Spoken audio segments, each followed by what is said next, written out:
new beginning. Welcome to the Grief Dreams podcast. My name is Sean Ram alongside Dr. Joshua Black. It always brings a smile to my face when I'm back on the mic recording another episode, something I really enjoy doing. And thank you for being there and listening to us, because that just adds that much more to the satisfaction. So before we begin, actually, we'd like to thank Mary Ann for your generous support to the podcast. We wish to dedicate this episode to her mother, Annette, who died in 2020. Annette was a compassionate and generous person. We honor the memory of Annette, and thank you so much, Marianne, for your generous contribution to the podcast. So on today's episode, we have Tara K. Michaud, and she is a high school English teacher and a New Hampshire native, where she lives with her husband, Craig, and their dog, Gracie.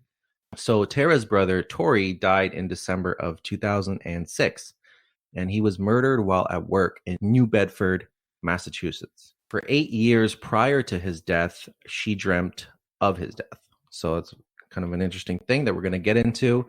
Tara, welcome to the podcast. Thank you for having me. This is so exciting. So it says here you're an English high school teacher. So what's that like, just being a teacher during that pandemic? Is everything online these days, or what's going on? It is online. Being a teacher during the pandemic is crazy. Really, if you look back at the date, a year ago at this point, we had no idea what was going to happen. And nor a year ago had I ever heard of Zoom or Google Classroom ever in my life. And on Friday, March 13th, when I can still remember my students saying, do you think we're going to be closed down? Because we were hearing of other schools in the South or whatever being closed. And I said, no way, that will never, never happen here. And guess what? It happened the next day. We got the call the next day that we were being closed. Wow. And immediately we went into what's Google Classroom? I Googled it. I watched tutorials for the next 2 days. And we didn't even know if we can go back into our building at that point. So I called my principal. I said, can we come in Monday? And he said, yeah, you're coming in Monday and Tuesday and Wednesday. We didn't know what this was going to happen. And after Wednesday, we were not allowed back in the building. We did allow students back in to get their things really quickly. And then we had to move everything that you have known of school into online school. So what does that mean? That means a lot of Google Forms for exams, a lot of Googling on how to do certain things. The hardest part, I think, of all of this is when you have a Google Meet or a Zoom or anything, all the students turn their cameras off. So then it's you talking to yourself. Oh, wow. It's like your own podcast. It is. Yes, I guess it is very much so. So I will sit there and talk about, Shakespeare or Knights or, Eli Wiesel and Knight all to myself. And I put on a little show to myself, I guess. In the beginning last year, we recorded a lot of them so students could watch it later on their time.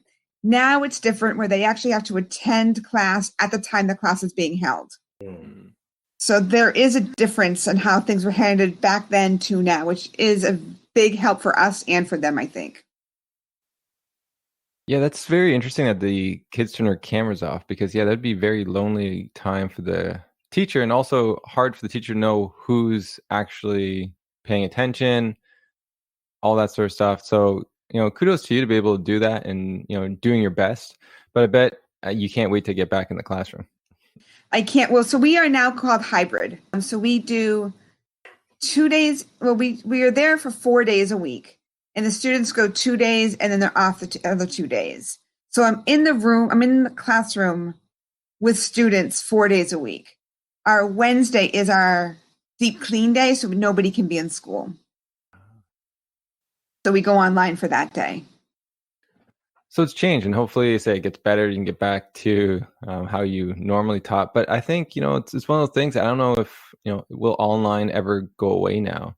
Because it is, I would think it'd be benefiting some people who maybe live further away, or just, just for time purposes, if they have different schedules based on whatever's going on in their lives, that they can attend that. So it did, one of those things. I wonder what kids' perceptions are. Have you asked any children about their perceptions of the online versus in person?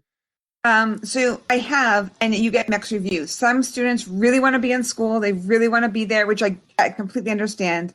What other students are thriving. more than you can possibly know. You read so much about how these students are left behind. Now, I teach high school, and I think that makes a really big difference on how we're talking. I cannot speak to elementary or middle school because I don't know that. I'm not there. But these high schools, a lot of high school students are thriving. And the reason is because they can do it on their own time, number one.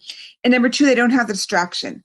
They don't have to worry about, I don't have the right clothes to wear in their mind, or I'm awkward, or whatever the case may be. We don't know what their lives are like. We don't know their home life. So some of those students really struggle coming to school every day. True. And then we're forcing them to. And now they can be in school, like at home, and be completely comfortable. And you see their personalities come out more than you would have if they were in school.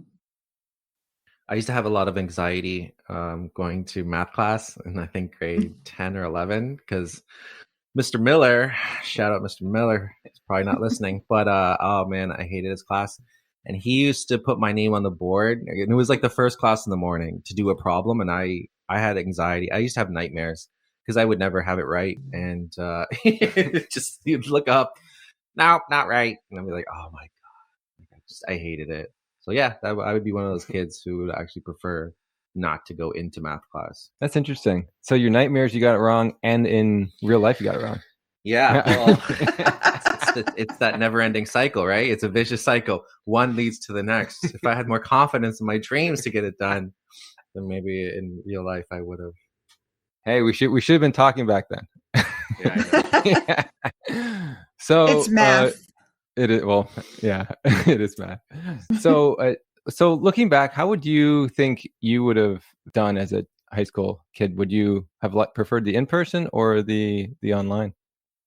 You know what? I really don't know. I was and still am very social. So I think I probably would have preferred in school. But I've also know how much I could thrive more online. So the story is that I got straight A's, grades 1 through 9. In our town, at the time, grade 9 was in the junior high and high school was 10 through 12. So when I entered 10th grade, my grades dropped to like C's and D's. And apparently I was intimidated in school that I wouldn't ask questions. So I was shipped off to private school to an all-girls school because then I wouldn't be intimidated by the boys. Now, I got over that very fast. But I do think going to an all-girl private school did help for a while because it gave me a voice. And I didn't care in math class or in chemistry class. Really, chemistry, I think, was the big thing in math. My math teacher, I think, prayed for me too much. It was a Catholic school. And I kid you not, before class every day, she would say, let's pray that Tara gets through this. Wow. And I really think that's how I got through geometry. But chemistry, I never asked questions in.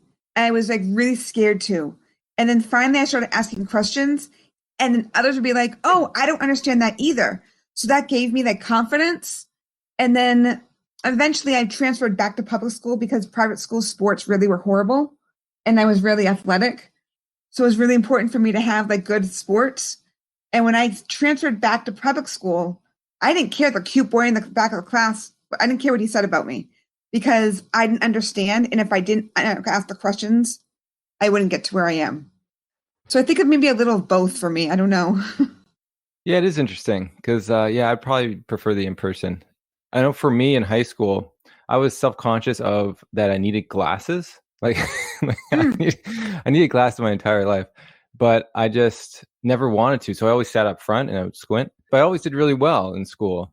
And it was only when I get to university where you can't sit so close to be able to see things that I finally decided to get the glasses. But I understand, right? It's like high school is such a difficult time where you're just worried about so many people and said like partners and how you look and all that sort of stuff. And I never really thought about how freeing that would be to just shut off your screen and just listen and just do the work.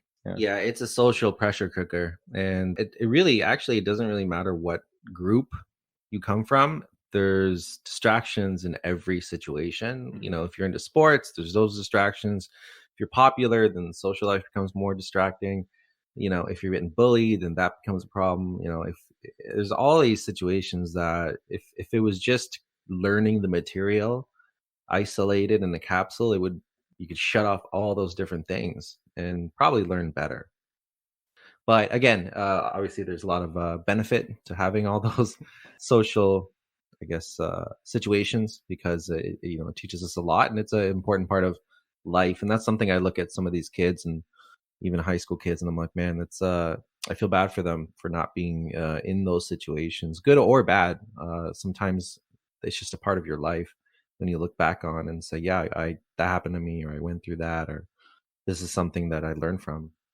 I agree. I think these students are going to be more resilient growing up. They're going to be able to adapt to change a lot faster than some of us were, and be able to switch keys very quickly because they had to growing up now.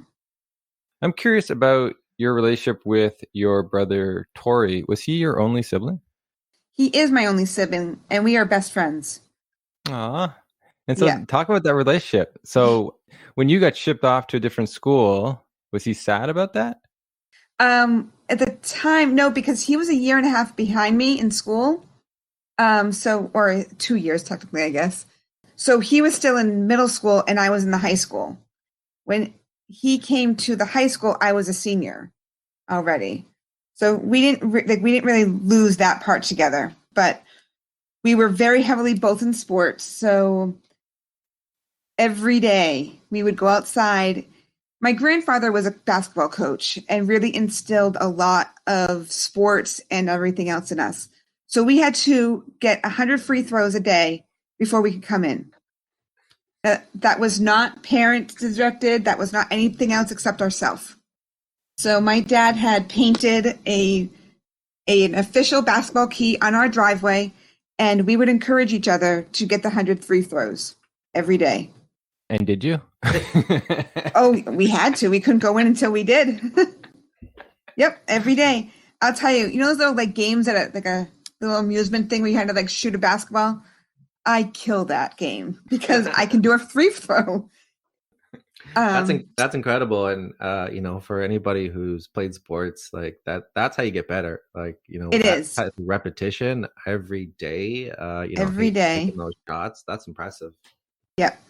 Tory and I were inseparable, though. We had mutual friends. We're close in age. We're only 14 months apart. So we're very close in age. And sorry, did I say 14 months? I meant 18 months. I had to think about it for a second. So we had a lot of mutual friends. We hung out a lot together. We even bought our first car together. We never fought a day in our life. My parents would always think that they always would brag that, our kids never fought. They weren't lying. We never did. And the closest we ever came to a fight was when we got the car together. I wanted to take it one day. He wanted to take it. And then one of us said, no, you take it. And no, you can take it. And then that became our fight of who was actually going to do it. And I believe we actually compromised that I was going to take him somewhere and, so on and so forth. So we could both get used to the car that day. But we talked every single day, every day in our adult life, after college and everything. I would call him on my way home from school every single day. He'd be getting ready to go to work. And that was our conversation. I miss our 3:30, 4 o'clock conversations. Well, yeah, just by hearing it, you realize how close that bond was that you guys had, and how it must have been so difficult when that did actually stop. And so I'm curious a little bit more about his work and what was going on around that time. Actually, no, wait, let's go back to your dreams, because your dreams started to occur before any of this other stuff happened. And so where were you in life at that time when you started dreaming about his death? I had just graduated. So I just probably graduated college, starting my first teaching job around that time. So he never finished college, which was a huge, huge thing to my parents. They really, really, really wanted Tory to finish college, and he didn't. And that's okay, because you know what? He made hell of a lot more money than I ever would have made in my life. So it was probably around that time. Tory had taken a few jobs. He worked at an R&D company. He worked at a few others. And then he started working at the Foxy Lady. The Foxy Lady is exactly what it says, or what you might think it is. It is a gentleman's club in New Bedford, Massachusetts, also in Providence, Rhode Island, and in Brockton, Massachusetts. My uncle owns the club. Tory, in the year 2000, opened a bar at Plymouth State College. And he had a great, fabulous bar / pizza place. And at the end of the year, right, end of the school year, so like May, June, all the kids went home for break. And he didn't really think that out, like what's going to happen. And he realized, oh no, like I can't continue this sort of thing. So he closed the bar. And my parents said, you're going to have to do something. So he called my uncle and he said, hey, do you think I could work at the Foxy Lady? We don't hire family. And he said, like, please, can I have something? Can I just do something? And he said, fine, you can become a bar back, which means you bring up all the stuff out of the basement for the bartenders. So he did. That's exactly what he did for a few years. Or I don't know how, I should say years, because to be honest, I don't remember how long it was. But he did that for a while. And then he moved up the ladder. He became like management, and then eventually he became general manager. So that would have happened, I would say, around maybe the early 2000s. That would have happened. From general manager, that means he managed the New Bedford Club and the Providence Club. He lived in Providence, Rhode Island at the time. So he would drive back and forth between New Bedford and Providence, managing both clubs.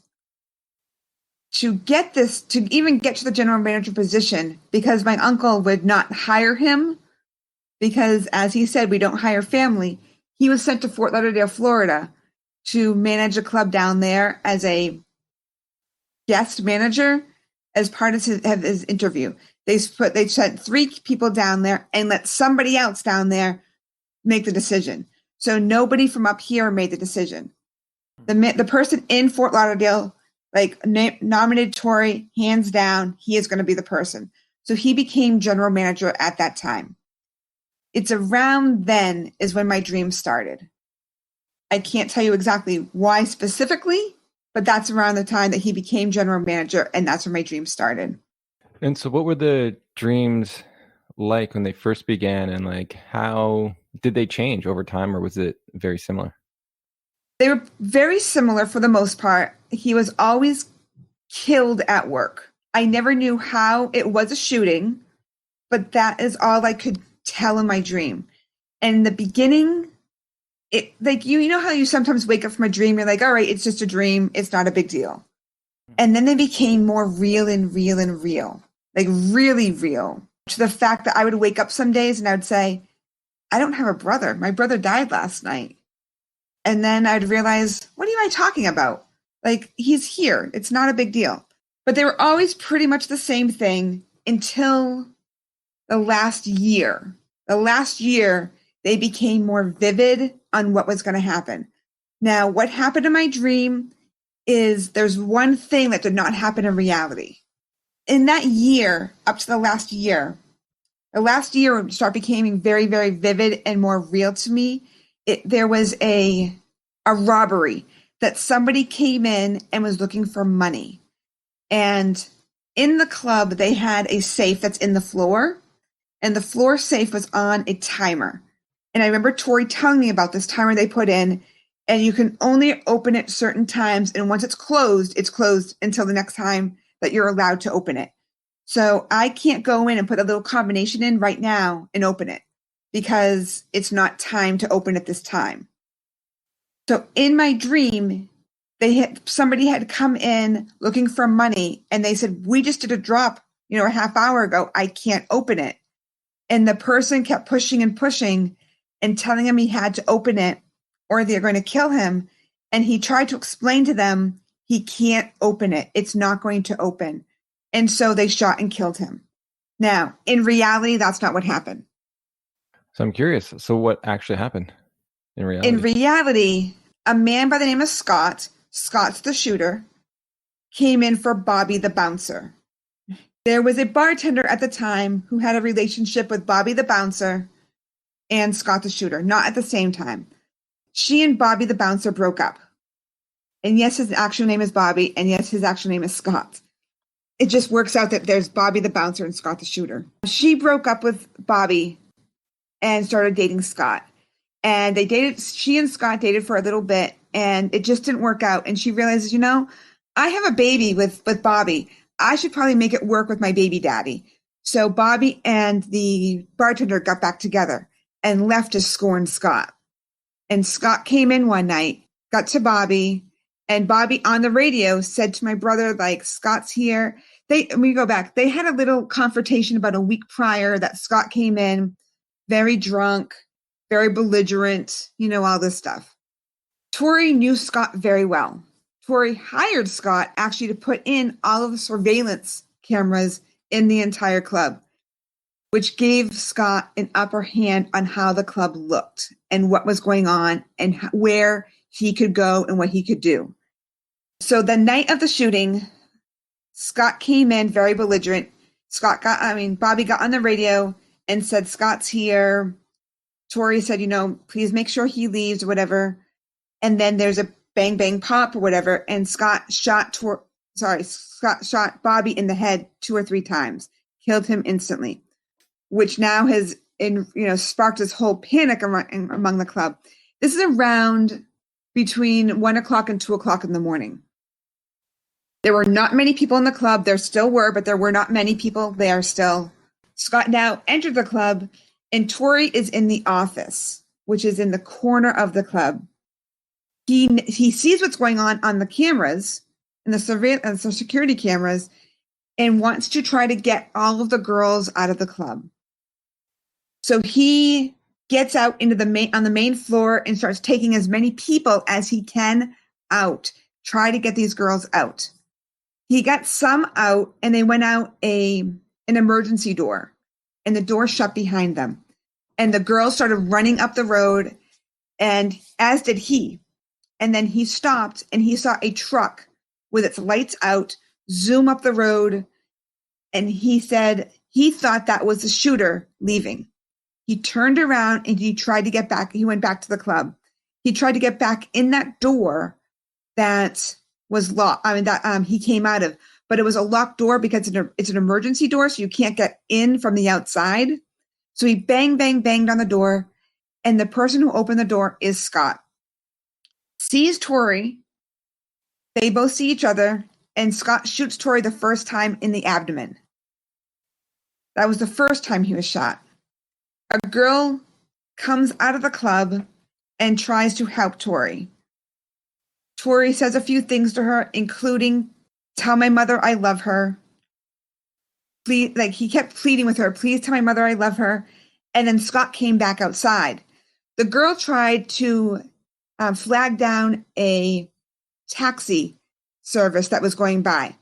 At this point, 911 had been called and 2 police officers had responded. Scott was in the front of the club at the time, seeing these 2 police officers coming, and he shoots them.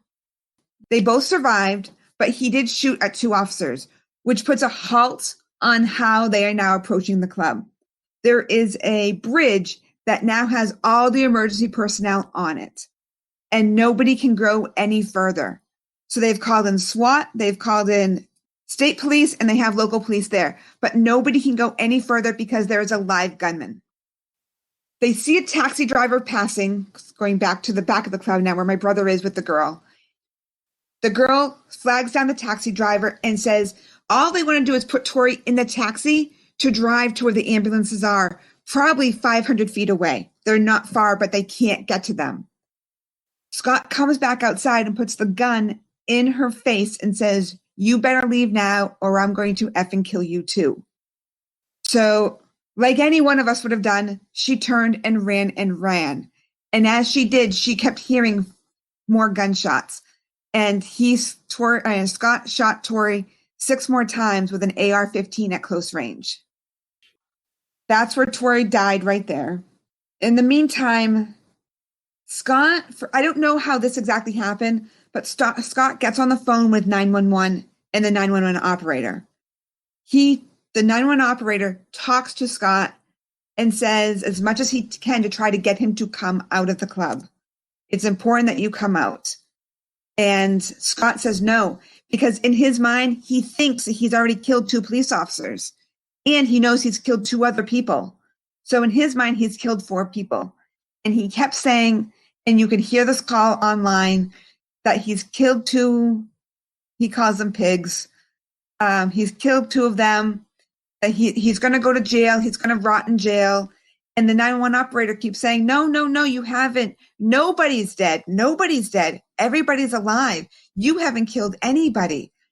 And then what you hear is a big pop, and you hear the gun drop. He shot himself in the head on center stage. And then at that point, they realize that they can send everybody into the club. And that's how my brother was killed. That's the reality of it, I should say. Insane. That's a insane story. It just takes your breath away. You're just like, wow, what? It just keeps going and going, and there's all these elements that come in there. It's like a made-for-TV movie. Yes. And so, what was it like for you to hear about that story?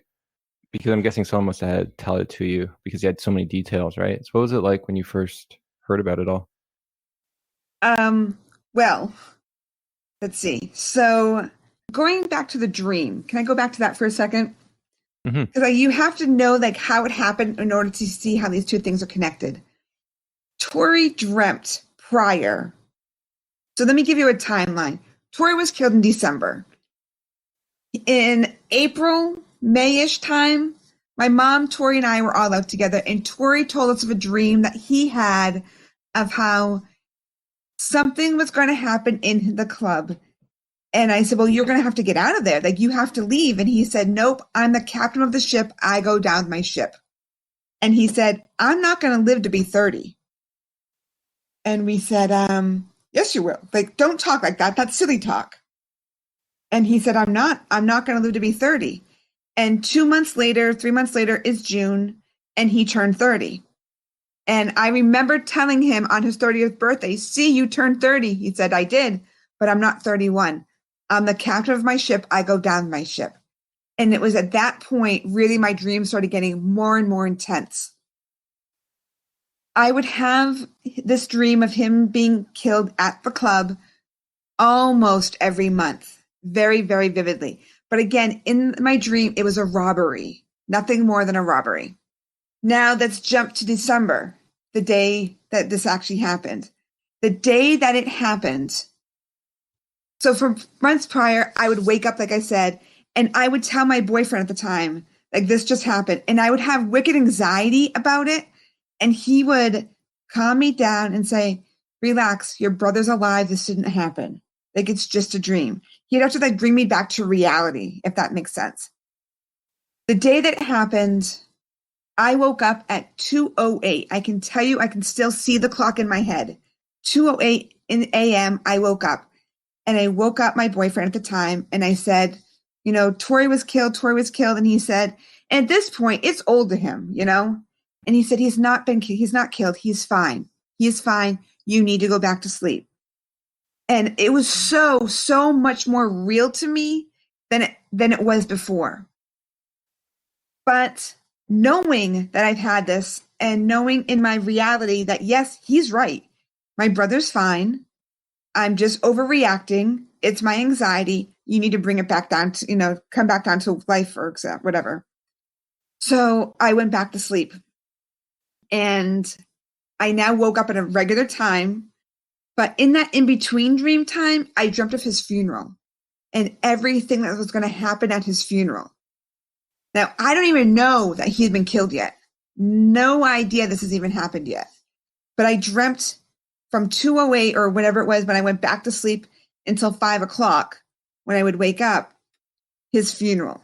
And exactly everything that happened in his funeral did happen in real life.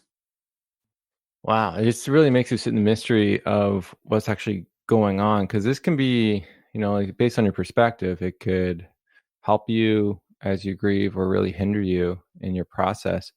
I want to first go, I guess, go back prior to the death. When you had those dreams of his death, did you ever tell him about it? Yes. I told everybody about it, actually.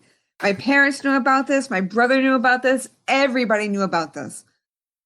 But everybody thought I was crazy and it's just a dream. And I get it. I thought I was crazy too. Look at that. You're not. Right. It's just so strange, right? Like, because a lot of people, like I've heard a lot of people with anxieties or fears will have dreams like that. But what's interesting is that you had these dreams and then they became more vivid as it got closer to the date.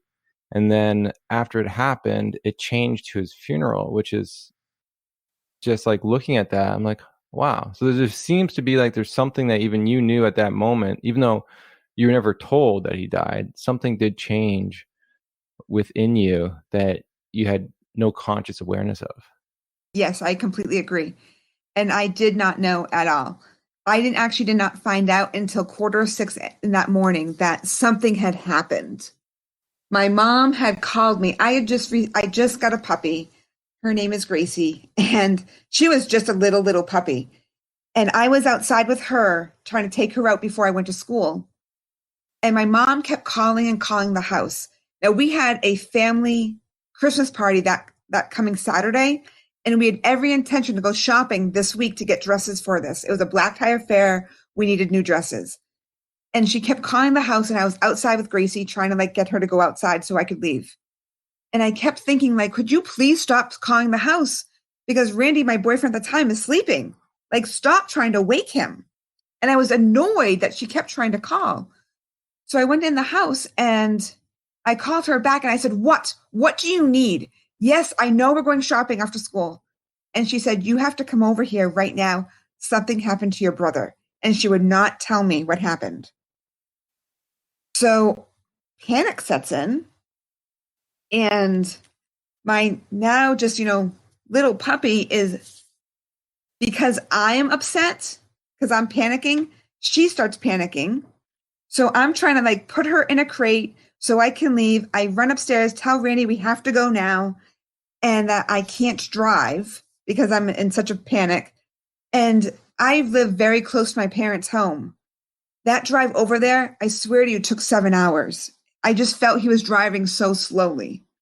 And I kept telling him to drive faster, drive faster. And I ran upstairs into my parents' bedroom where they were both sitting on the bed hugging each other.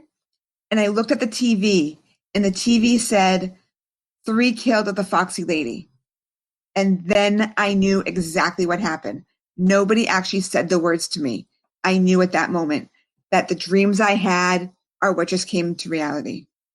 Because it always happened at work. Wow. And how did you handle it all? Because this has been like brewing in your mind the possibility for around 8 years. Yep. And then this moment where it happens. So what goes through you? I don't even know. In a way, it's a I told you so, because I knew this was going to happen, but you're not prepared for it. Like, regardless of how many times that I knew this was going to happen, you just always thought it was a dream and it wasn't going to be reality, but it was reality. And it blew me away. And then that empty feeling that I woke up with many times of when I don't have a brother, like, finally hit me. And that feeling was very familiar to me because I had dreamt that I didn't have a brother so many times I would wake up. I had felt that feeling before, and it was very familiar to me, and I was going to be okay because all the other times where I woke up, I was going to be okay. Yeah, I would imagine it's like a deja vu type feeling for you. It was very deja vu. Wow. And I find it interesting too. You just talked about, because it happened so frequently and you had that feeling when you woke up, the feeling wasn't a shock to the system. It's like it took, like, having all that actually benefited you in some weird way when it actually did happen, to be able to not be completely devastated would be maybe the best words to use for that. Like, you're able to realize that you understand the feeling and that you're going to be okay. Yes, I 100% agree. I really do think it was some sort of, I don't know what it was, but it was very cathartic to know that I was going to be okay because the feeling was so familiar. Like, and I will say, like, going through this, you're never okay after, like, you find this out, because before it was a dream and that my brother really was alive. Right. So it was justifiable that I was going to be okay. Now he wasn't alive. So how did I know I was going to be okay? I didn't know, but I did know subconsciously, if that makes sense. Well, there's just things, there's something else going on that you're just connected to, right? Like, in the sense of having that foresight and even understanding your brother did die when he did, and now you're understanding there is this understanding that you're going to make it through the tragedy. And that's interesting, because you're right, you can't consciously put your finger on something, but just like there's some type of feeling inside. Yes, and it's you just can't really put it into words, I guess. But Tory and I were so close. I feel in a way. So 2:08 is when I woke up. They say that he died at between 2:05 and 2:10. I feel that because we were so close, he came to say goodbye to me, and that it was going to be okay. Like, this was him telling me it was going to be okay. That is interesting, right? Like, because you don't remember that dream or that conversation, but there's this like intuitive feeling about it. And so I always wonder, the moments when we're asleep that we don't remember, can they affect us? And you're saying they can, in a way, like you carry it with you in some form, even though you can't rationalize it. Yes, exactly. Yeah, maybe it's like that. Maybe it's like that deja vu feeling. Like, you have a feeling, but you don't know where it comes from.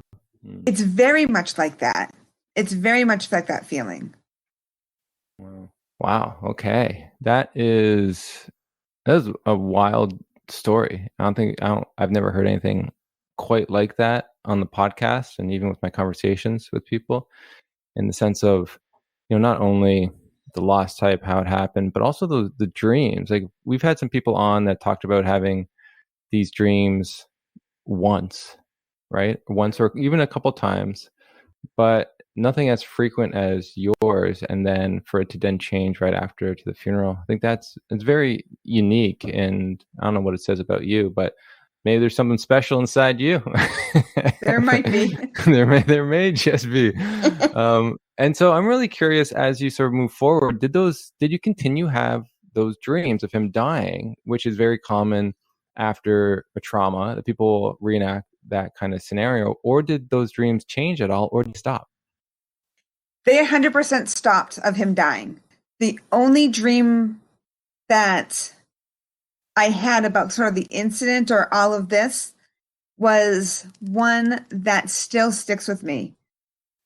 Because of the shooting, and there was such an investigation and everything, for a year after Tory was killed, I had to know everything that happened.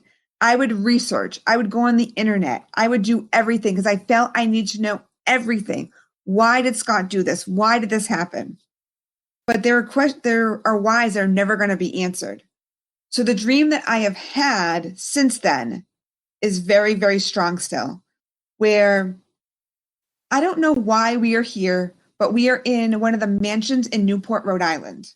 No idea why it's there. And we're at a prom sort of event. Don't know why it's prom either. We're in a very, very large room, and everybody's dancing, and everybody starts whispering like they don't want me to know something. And they're all whispering and like looking at me. And I know they're talking about me. And like the whole room parts, like everybody moves from a side. And at the other end of the room, I sometimes cry on this, sorry. At the other end of the room is Tory standing there. And I run over to him, and everybody says, Tory's here. And I run over and I said, I get to talk to him. Nobody else does. And I said, I need to know what happened that day. I need to know everything. And he said, I can't tell you.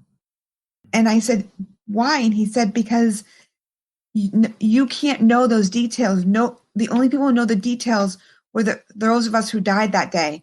So I can't tell you what happened. And I get so angry he won't tell me.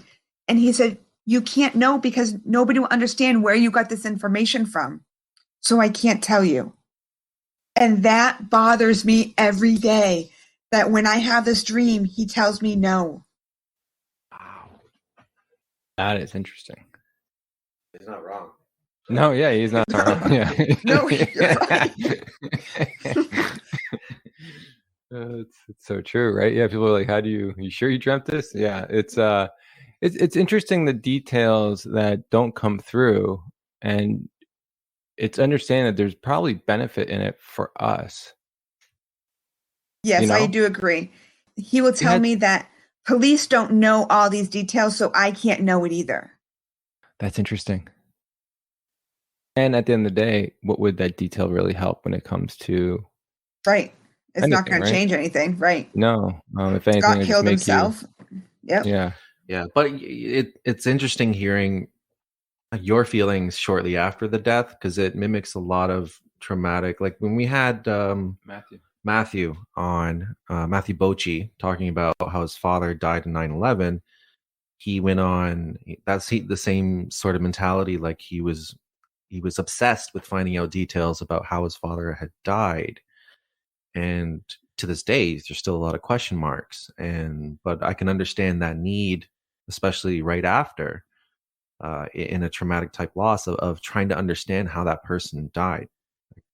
Yeah, I think to maybe give the closure, I don't know. Tory and Scott were friends prior to this happening. So I think what I want to know is, why did Scott do it if you guys were friends? So Tory was killed like on a Tuesday, and the previous Saturday, Scott was at Tory's house wiring his house for like surround sound and all that stuff.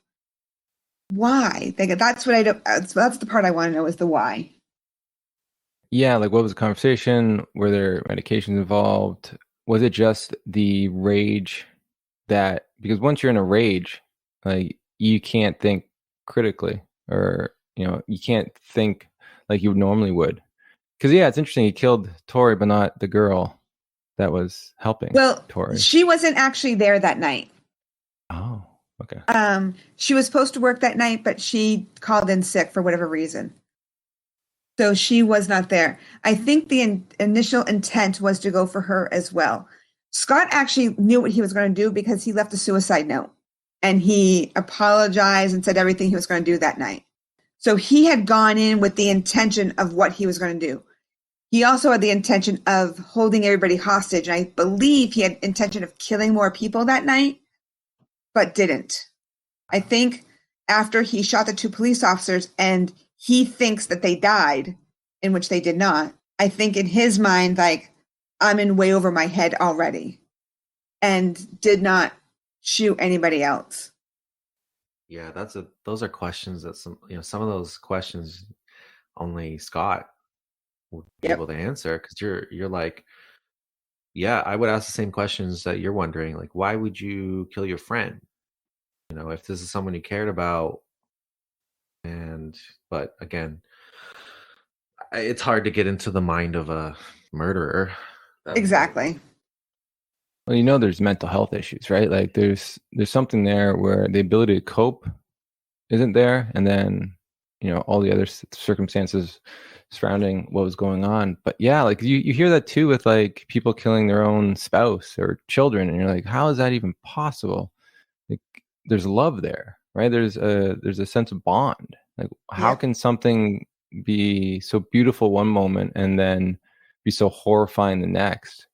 And I don't have answers to that, but you just sort of figure it has something to do with the mental health of the individual and how they see the situation and how they cope with their emotions. That's exactly, I think, what it is. And I think Scott had a lot of those issues that were unresolved. And then for you, going through all of this, I know you're looking for answers and you still kind of sort of want those answers, but like, is there anything else that's going on in your grief that you saw that you're maybe surprised about? I don't know. I think I deal with it a lot better than I Could have, maybe. I don't know. It's a really good question because I'm really at a loss at this one. I'm curious too about your emotions. Like, did they change? Like, because he died in 2006, so it's done how long? It's been what, 15 years now, right? Yeah, 15 years. Math. It's a math problem, Sean. Go on the board. The anxiety. So in that time, like, have you seen yourself change and when the emotions come and how the emotions come? Well, who I was 15 years ago and who I am now are two different people. That is true. The day my brother died, I died. A part of me died with him. And that bubbly, very personable person, I believe, did go away. Because as much as I still have that in me, I'm not as much as I used to be. I am much more in tune or emotional when it comes to sibling things. For instance, like when I hear, and people say this all the time, like, oh my God, my sister's driving me crazy, my brother's driving me crazy. I wish I had never talked to them again. Stop saying that, because really you do wish that. And one day you're going to really wish they were there. As much as they might drive you crazy today, one day they're going to be gone and you're not going to realize that. Yeah, and that's so true. Until something happens, a lot of people just don't understand the value of the relationship they have and the time they have with these people. And, what's important now is not, or what they seem as important now or as a conflict or something wouldn't be important, 5 years, 10 years later, or if they died. So it's like, why is there so much hard feelings? Like let's work through this. Like, it's not like, let's understand the bigger goal here, which is developing that bond that can last eternity. So I'm glad you're able to be able to work with your grief over time and to be able to become resilient and still be able to keep a job and do everything that you're doing at the same time. Coming on the podcast is sharing such a really emotional and traumatic story. And, I want to commend you, be able to for that and to tell the truth and saying there is some part of you that's still not alive after he died, right? There's a part that is still being hidden, I guess, the way, or being suppressed.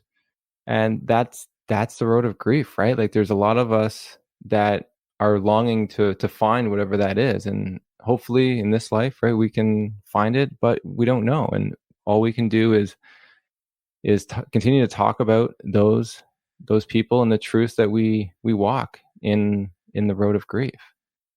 I always say that if this happened to me earlier in life, I would have taken a different path. I think I would have become more of a grief counselor or some sort of person that worked specifically with people that dealt with this. But I'd already become a teacher, and really that's what I love to do. So I have taken that path. And what I have found is when I have students at school who go through the death of a parent or a sibling or whatever, teachers will bring them to me and say, like, she can talk to you if you'd like, that sort of thing, because I can relate to them. I know what they're going through. And I think that's where my life has kind of taken me. Now, counseling has helped me tremendously. I want to make definitely, like, 2 weeks after my brother was killed, I knew I could not handle this on my own. So I went straight into counseling, and I've been there pretty much ever since. And that has really, really helped, because I definitely developed anxiety over losing people or just in general. I was wondering, and there might not be an answer to this, but what do you make of what happened to you? Like the mystery of that, like the precog dream and all that. Like, what do you make out of all of it? And what do you think the purpose was? I'm not sure what the purpose was, but I do believe that did make me a better person and a better teacher.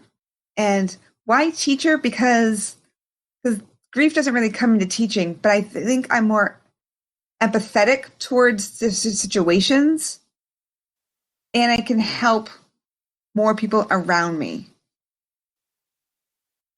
Yeah, it's interesting because, like, someone that has that type of dream would then maybe think other dreams were also that. Have you had anything like that after, where you've had another negative dream or something or even a positive dream, I guess, that you thought was precognitive and it just never happened? Never happened? Good question. No, because the one I had did happen. Yeah. That's interesting, right? Like, I think that's there's something about that dream. And I think it's something you said, like, it's like deja vu. You can't consciously understand. And it's just I'm looking at it as a form of discernment on when would a dream be precognitive and when wouldn't it be? And I've heard lots of stories of people who have one and will then think other ones are them, and other people who just know when one is and one isn't. And it's like, you see this through all different types of religions. So it's something that is, a part of human nature to be able to have these experiences, but we just can't understand them yet. And that's a question maybe you can ask your brother next time you see him.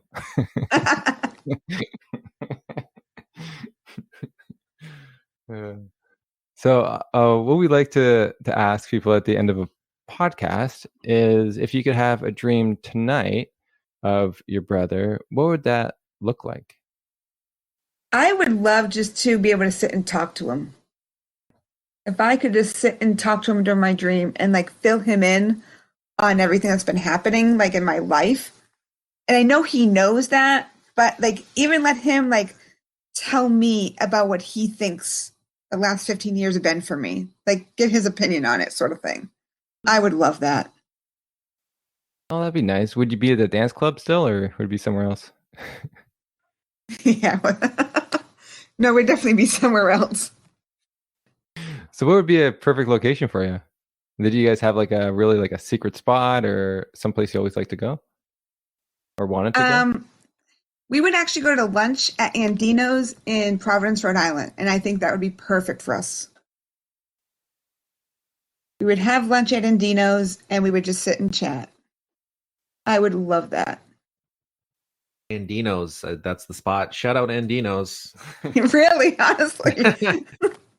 No, that's awesome, and some, that seems like obviously something that's perfect for the two of you, and brings you to a place where just something simple where you want to be. What would you guys have for lunch over there? What do they do? They're an Italian place, and whenever we would go, we would have chicken saltimbocca. I had never heard of it until my brother ordered it for me one day, and that became our thing. And to be honest, I haven't had it since. I would only eat it with him. Wow. I'm having deja vu right now. I feel like I've heard this answer before and asked this question before. Oh, that's weird. Anyways. Yeah, that's because I've never heard that before in my life. I've known what that food is, but that's so interesting. And it's nice and just talking about like your loss and the journey you've been on, it's amazing how that story has come out just at the end, how there is something that has changed. And another aspect is the food you've ate, right? Like, so yeah, it's amazing the small details of our life that changes that we may not, if asked the question, may not actually recognize until we just start talking about who we are and who we are now. And so that's just an interesting part of the grief journey, and that it's okay. And that's okay for people if they're dealing with that in their own life. I agree. Grief is a big journey, and it's one that none of us ever really want to be on, whether it be the death of a parent, the death of a dog, or a sibling. It sucks, but it is a journey we all have to go through and learn to navigate at our own pace. Yeah, it's one of those things. It's a journey, and thank God we get to take this journey with others. I mean, unfortunately, but thank God that we have others with us who we can talk to and share stories and hear stories. And again, what a compelling, and you did a great job of telling the story as well, but what a crazy situation and circumstances surrounding the death of your brother. And it's just obviously, but you tell it with a lot of love and just what happened. That's just mind-blowing. Like, I'm just thinking about that again, like, wow. Well, and I'm looking at it too, as you found out through the news. So a lot of people you knew would have heard about the story. It would have been news, and like the difficulties and the challenges that may bring also. Because I know when my dad died, I had the chance to choose who I told and when, kind of thing. But people were telling your story ahead of time. Yeah. Oh yes, that definitely brings a whole other layer into it, because you are You were the leading story on the nightly news every day. You know, it was my ex-boyfriend in Australia called me. He's like, I just heard on CNN. Like, this was a really, really big thing. We had police detail at my parents' house for days, you know, putting the media away, pushing media away. We weren't going to give interviews or anything for a while. So it definitely makes you, like, it pushes you into it, to something that you're not ready for because it's so publicly known. Yeah, I remember we had a guest on, I think it was a couple of years ago, Sean, where the media came after there was a death, and the angle that a lot of the media people were trying to get at was like to like the ban guns. And so like what I really took from learning that story is that like, it's hard to tell your story in the truth through the media because there's usually an angle of some sort. And I don't know if I would even talk to the media if my dad died in some way like that, because it is very difficult to have an open and honest conversation about the feelings you're processing and the truth you want to share on whatever it is. So I'm glad you're able to come on this media, you know, a couple of years later and talk about the story and how it happened and your life afterwards. Thank you. I really appreciate it. But media, I do agree that they have their angle they want to take on sometimes. And especially I felt with murder, because murder is always has a stigma attached to it. So they want to get like, well, what else could this happen? You know, it was a gentleman's club. So obviously there's something going on there. No, there's no obviously of anything. People go there all the time. Yeah, people want to make it, especially a thing like murder, you know, robberies, whatever, into that. Well, it's a one-off or it's an occasional thing, but it's not just they're not just stats. It's not just a line on a newspaper. These are real people and real things happen, and there's a whole gamut of information that's involved in all of this, and it's better to have like you're coming on and actually talk about it, given the time to talk about it. It's not something that can be done in 5 minutes or 2 minutes. It's something that, you know, you want to hear, like, which you did a great job doing, the story, and to hear it from you and to people close to it. It puts a human element to it rather than just being a sensational type of thing like that. Yes, I agree. The one good thing I will just add that came out of this was I told you that when it happened, the 911, like all the emergency personnel had to stay away because they didn't know how. This was like one of the first like really big shootings in Massachusetts, specifically with an AR-15. They have now trained lots and lots of police departments and everything around the country on how to use this as a training on how to react, to be able to get into places faster and help the victim sooner. So I think that some good came out of that. No, absolutely. And that's, you know, it's great to have that mindset and say like, well, out of this terrible situation, this is something that can be changed in the future, and to help out someone else who possibly is injured and has a situation like that. And how do we get the police better trained on that? So that's awesome.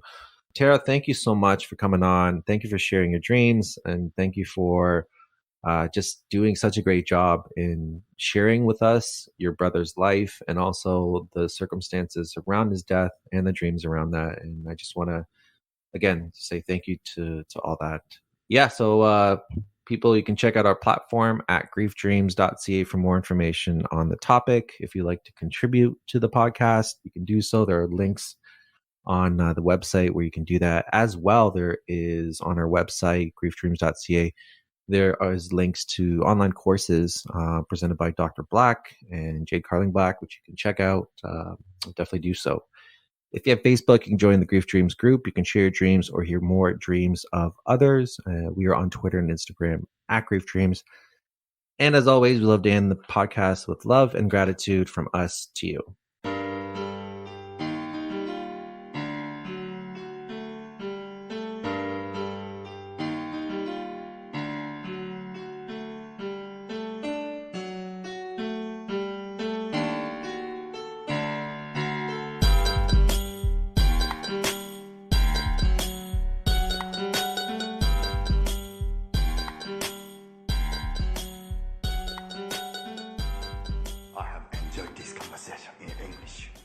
I have questions.